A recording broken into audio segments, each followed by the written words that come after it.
All right, so today I want to teach you how to use the NeuronWriter for editing purposes and could be for publishing, but let's go with editing first.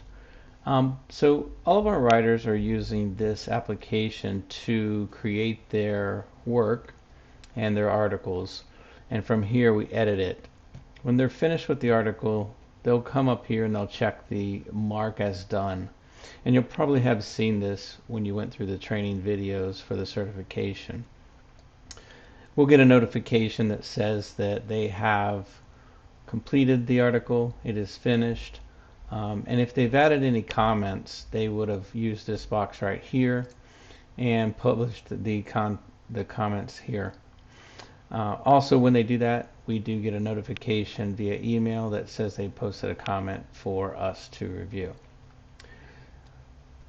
So once we get into the application here, the first thing that I like to do is I want to read and listen to the article for two reasons really. One is a lot of times your eyes can overlook a misspelling um, error. Sometimes your eyes plays tricks on you, and you may see a word and think it's spelled correctly, but your mind is just really interpreting that word. So I like to listen and watch at the same time, and that encourages me to use two senses to actually do the proofing with. In which I found better results doing that. So to start, what I want to do here is really just put my cursor over next to the H in the first H1 here. And then I'm using the Microsoft Edge, excuse me, browser, and there's an ability to actually have it read the article to you, or the text in this case to you. So that option is right here. You can see if I put my cursor over it, says close read aloud. If you don't have that enabled, you'll need to enable it in the browser. And then if that doesn't work for you, or you're using maybe a different browser, Chrome, I don't believe, has that feature built into it like the Microsoft Edge browser does. So what I do also is I've installed this read aloud extension, and it works in both Chrome and in Microsoft Edge. So either one of these two will work for listening and reading the article at the same time.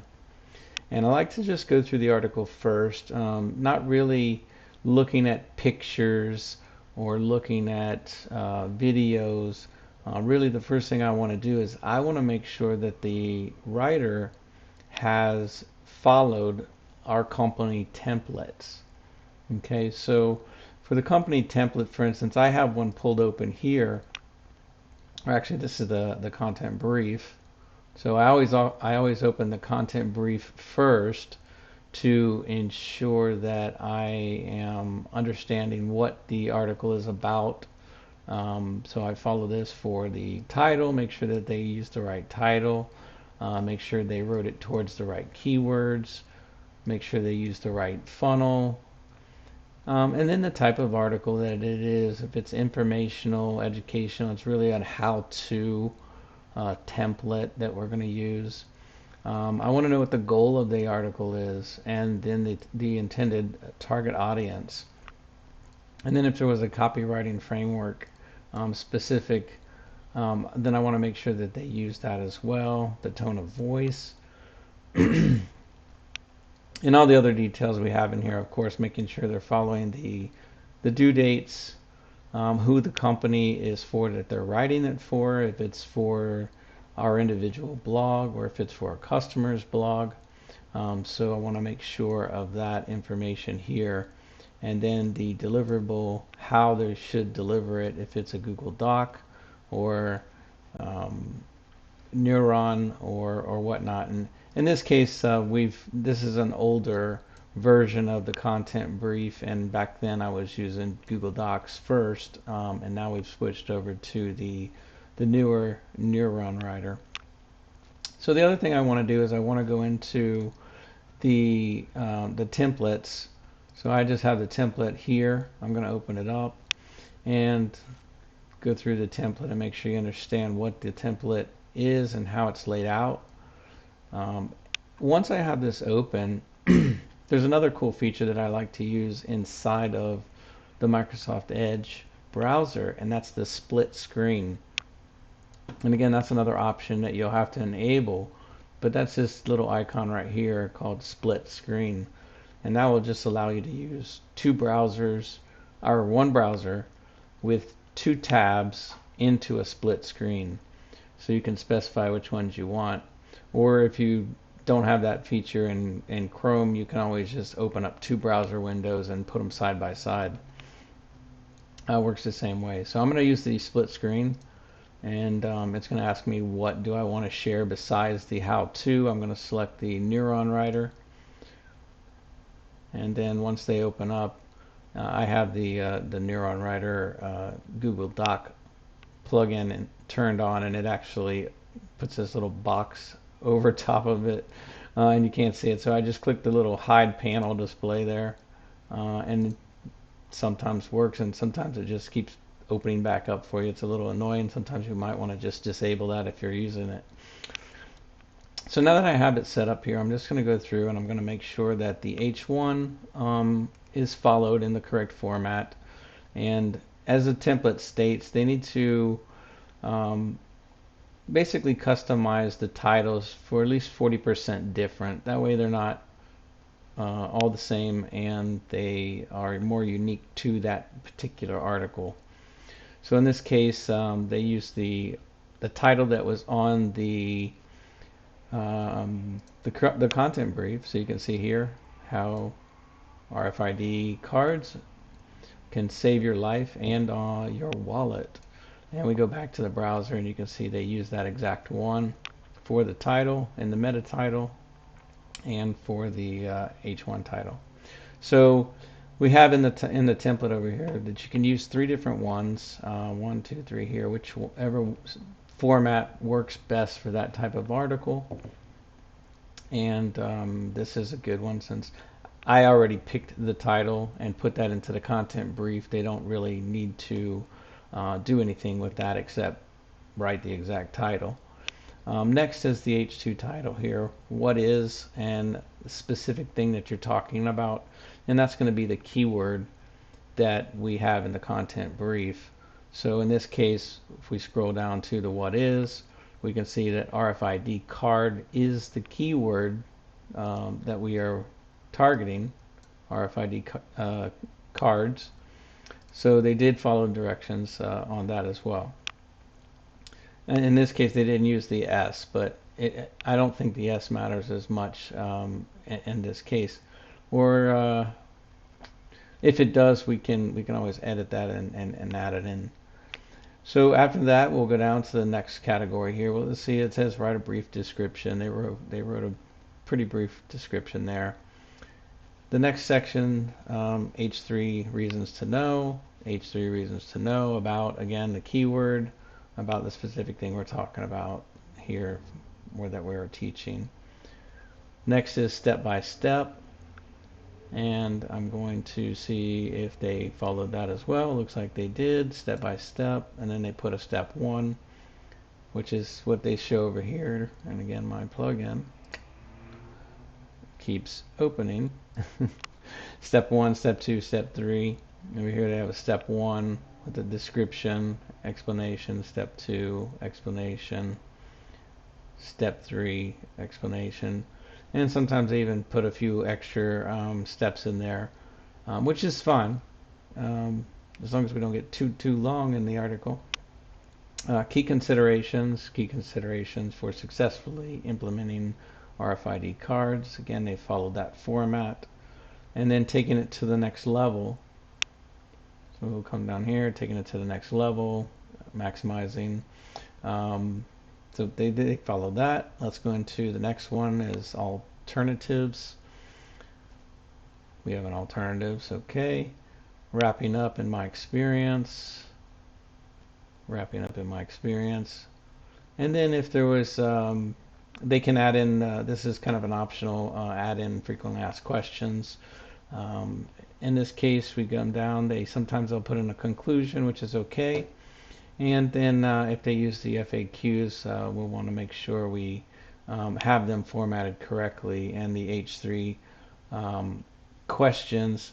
In this case, they should be, the questions should be in H3, but the actual title of the FAQs will be H2. So he hasn't added in the FAQs at this point. Usually if they need to increase the score, if we scroll back up to the top here, in this case with a split screen, you can see it at the bottom. The score is a 60, and as you'll see in our SOP, the actual score that we are targeting is a 70 or plus. So he'll need to do a little bit of work on this. And usually adding those FAQs and doing a little bit of editing to the article, they can add in that information. So let me go ahead and get out of the split screen here. I'll just go ahead and click on this little X above the left side window. That'll close that. If you wanted to keep it open and expand it into a new tab, you could have told it to do that as well, so you don't have to reopen it again. And now that we have it open here by itself, you can see there's a few sections here that we want to pay attention to while editing our articles. And one is, did they pass the score yet? If not, they probably will get to that. We'll add that obviously into the comments that we need to increase the score. We'll check a few things. You'll see the article was supposed to be written around 1,500 words. He's almost doubled that and wrote a lot of words, but that's okay. The actual score here for the competitors information is displayed if you roll over this, and if you click on it, it'll actually show the content score checklist, and then you can see how well they're scoring, basically the titles, the description, the headings, and all the rest of the sections here displayed. But one of the things we want to pay attention to is the readability score down here. So the readability score should be at the college level or below for all of our articles. First of all, we're writing MVP articles only, and that stands for minimum viable product.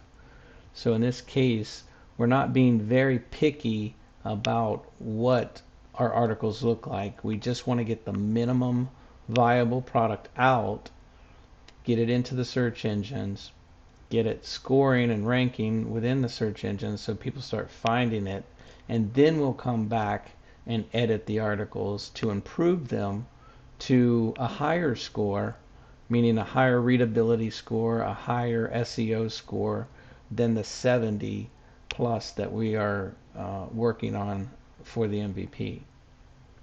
So let me go ahead and close this box. And since we are just working on an MVP, now really all I have to do at this point is just go through and read the article, make sure there's no grammar errors, make sure there's no spelling errors, make sure there's no incomplete sentences or sentences that were mixed up. If they were using AI writers, sometimes that happens. So you'll want to use that. And like I said, I like to use two senses, hearing and reading, and sight, to actually find any errors into that. So to start the reader, again, if I'm using the one in Edge, I'll put the cursor here at the very beginning, and I'll click on use the read aloud, and that will enable this little How black bar. RFID cards can save your life and your wallet. You'll see it just starts reading, and it highlights the option for you. You'll see this little black bar at the top for read aloud.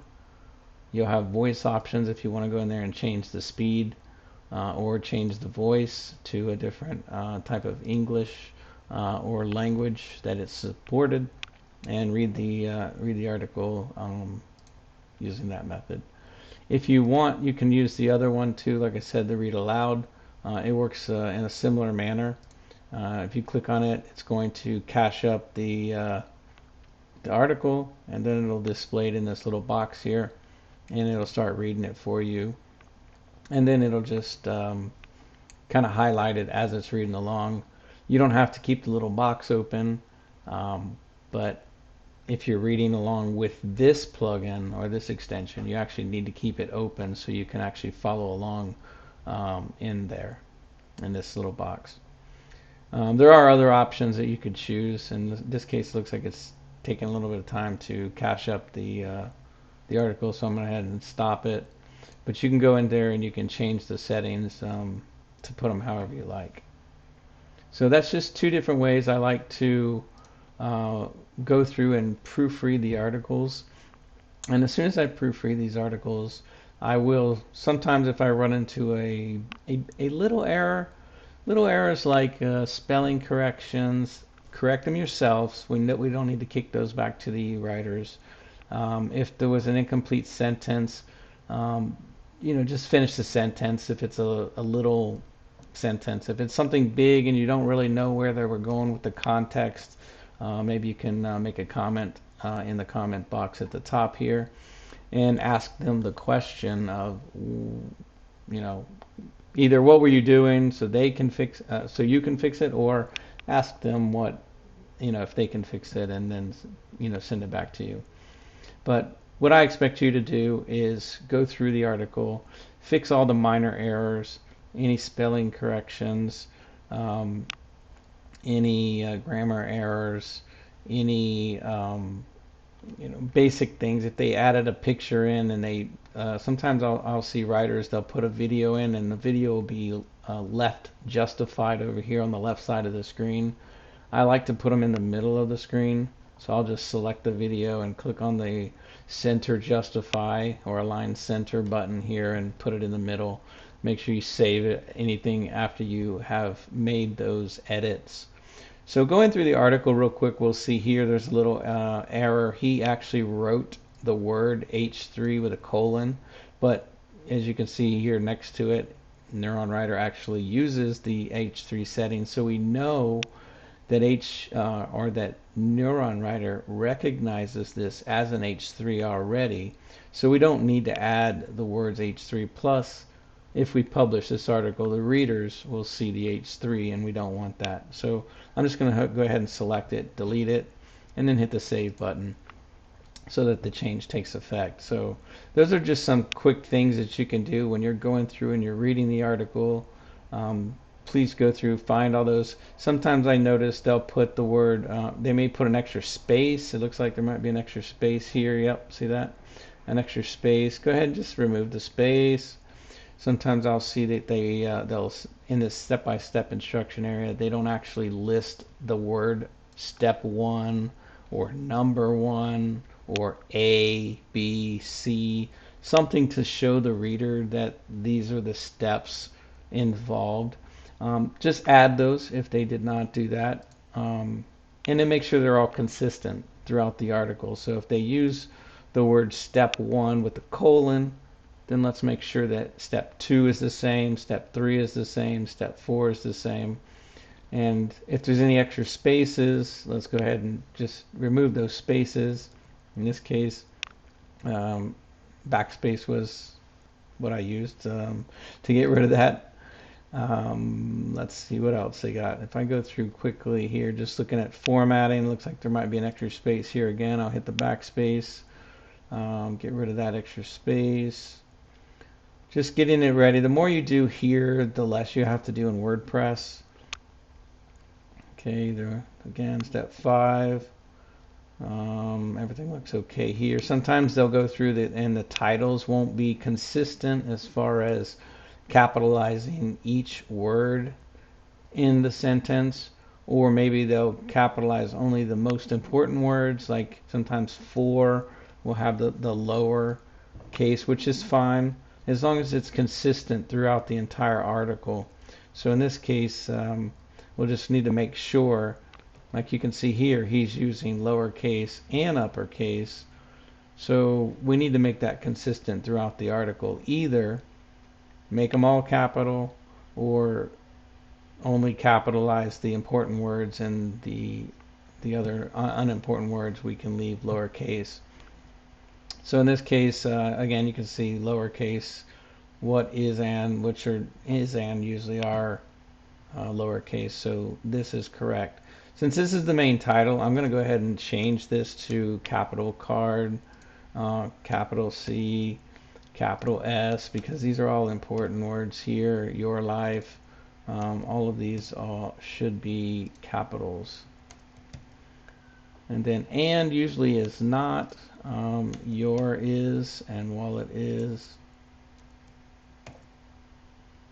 And then from there we can just go ahead and go back to the other title that we saw earlier that had the, again you can see to is not supposed to be, in is not supposed to be. So these are all correct here.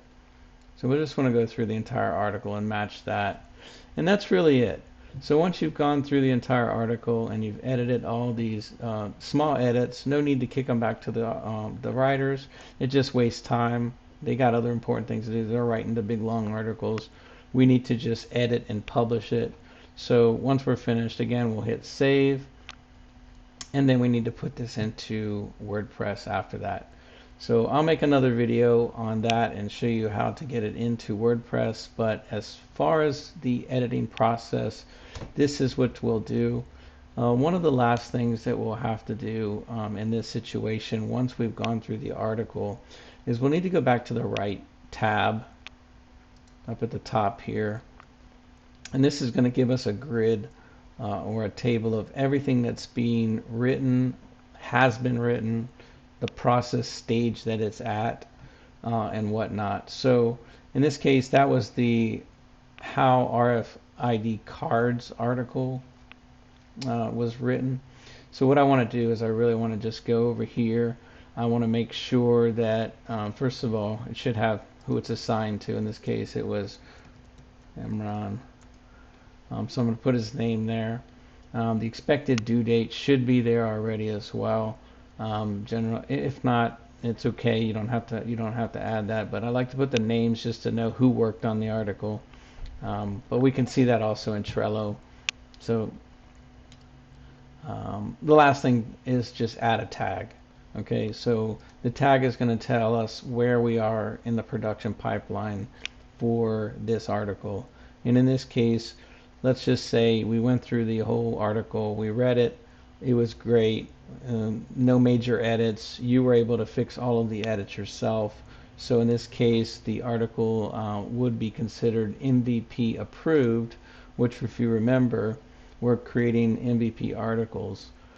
So in that case, well, you can also select done and MVP, and then really just pending publishing, because next stage is really just to publish that.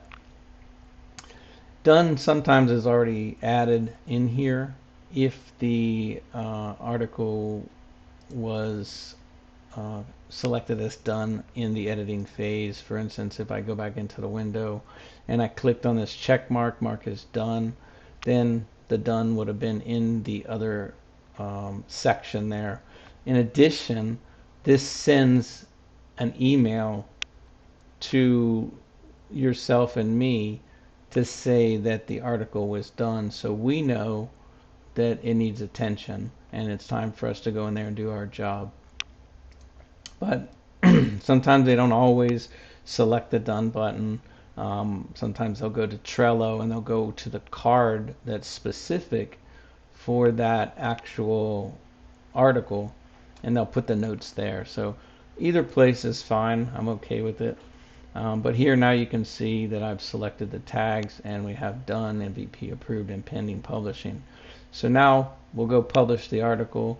Once we publish the article, we can come back to Neuron and we can just remove those tags by selecting the little X, deleting it. I always like to leave the done and the MVP approved on there, and then just add the published one. So we'll remove pending publishing and we'll add publishing when we've published the article. And then if you go back and see that the The finished will look like this. Done, MVP was approved, and publishing or published. Now, the reason I don't like to remove MVP approved is because when we get to the editing stage to come back and refine these, we'll know that that was actually just an MVP article that was published at the time, and now we're going to take it to the next level. So at the editing stage in this point, when we finish it and we refine this to be a very complete final article, we can remove the MVP article tag. And that's it really. So if you have any questions about this, just let me know. Okay? Thank you.